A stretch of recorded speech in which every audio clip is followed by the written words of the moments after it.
Why should the For the People Act be a first-year priority? Hi, I'm Tracy King, and I'm a communications manager here at Campaign Legal Center. I'm going to be speaking with Trevor Potter, president of CLC, about the For the People Act, a bill that has passed in the House and was sent to the Senate, which will help to guarantee that Americans have a say in key decisions that impact our lives, like pandemic relief, healthcare, and our families' economic well-being. Why should the For the People Act be a first-year priority? Washington has never been more broken, and I think there has never been a more important time to make it easier for people to vote, to protect the right to vote.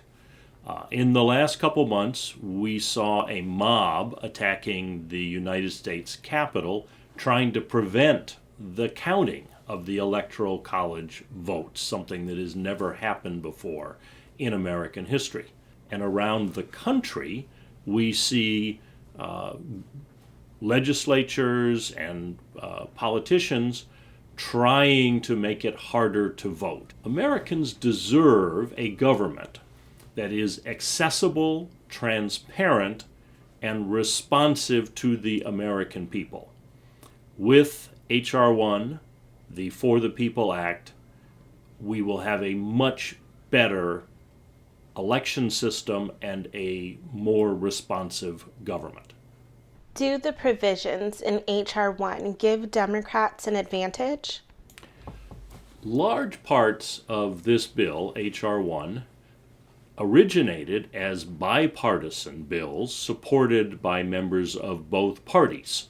But I think it's inaccurate to say that it benefits Democrats any more than Republicans. What it does is it benefits the American people and our political system, and it's designed to give power back to regular voters, to reduce the influence of special interests in Washington, and ensure that voters can vote and that their voices are heard. 2/3 of Americans across party lines say they support the purposes of this bill. That's 67% of Americans and 56% of Republican voters. So, Trevor, this bill contains some provisions which would standardize some aspects of elections. But up until now, states have been free to administer elections individually. Why would the country nationalize what has typically been a state issue in the past? The Constitution specifically says that Congress may determine the time, place, and manner of elections for federal office if it chooses to do so. The reality is, it has done so through our history. First, there are two important amendments to the Constitution passed after the Civil War, which federalized who could vote. Then, with the Voting Rights Act in the 1960s, Congress took additional steps that prevented practices states had been doing in their elections, such as poll taxes or literacy tests.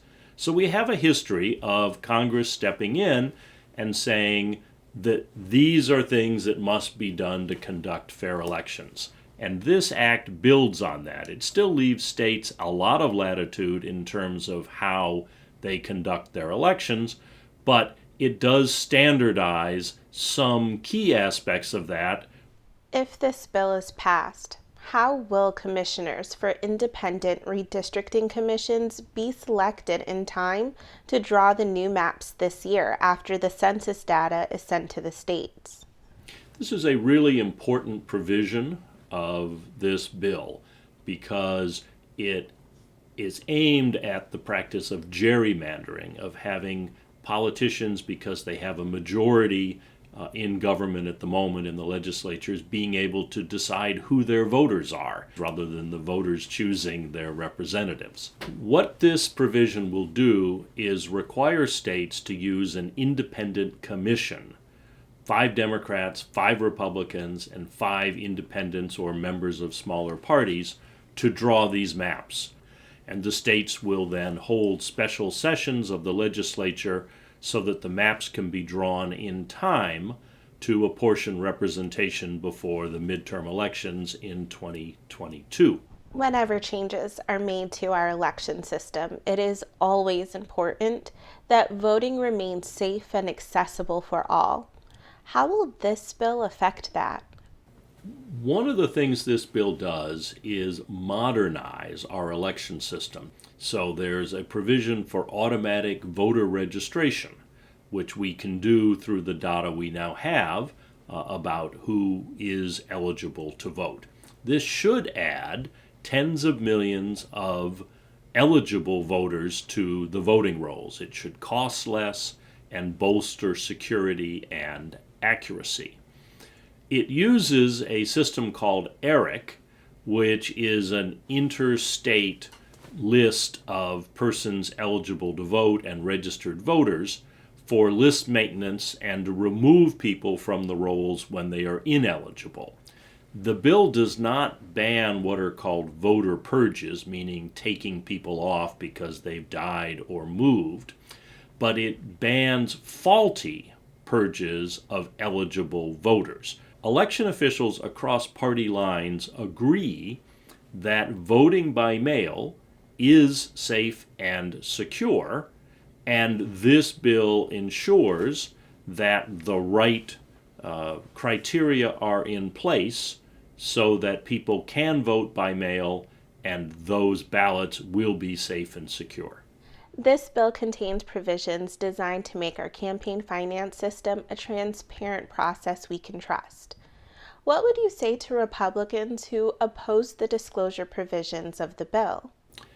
The Supreme Court has upheld the disclosure provisions in this bill as constitutional. It's important to our system of voting, to us as voters, to know who is speaking to us and who is paying for the advertising we're reading. Historically, both parties favored that, but increasingly we've been seeing secret money, so-called dark money, coming into elections from both sides, helping candidates of both parties. And in that situation, the people who are hurt are the voters. So real transparency about who is spending money will make government more accountable, mean there's less influence for special interests, and less opportunity for political corruption. So, Trevor, the For the People Act would codify the ethics pledge. Isn't that just a reaction to former President Trump? You know, ethics is such an important subject, and the rules ought to be the same for every administration. And so this puts into law the basic requirements for an ethical government so that no matter who the future president is, their administration will be governed by the ethics pledge. The pledge ensures, once it's in law, that no one will abuse their government position and everyone will be held to the same standard, regardless of political party or administration.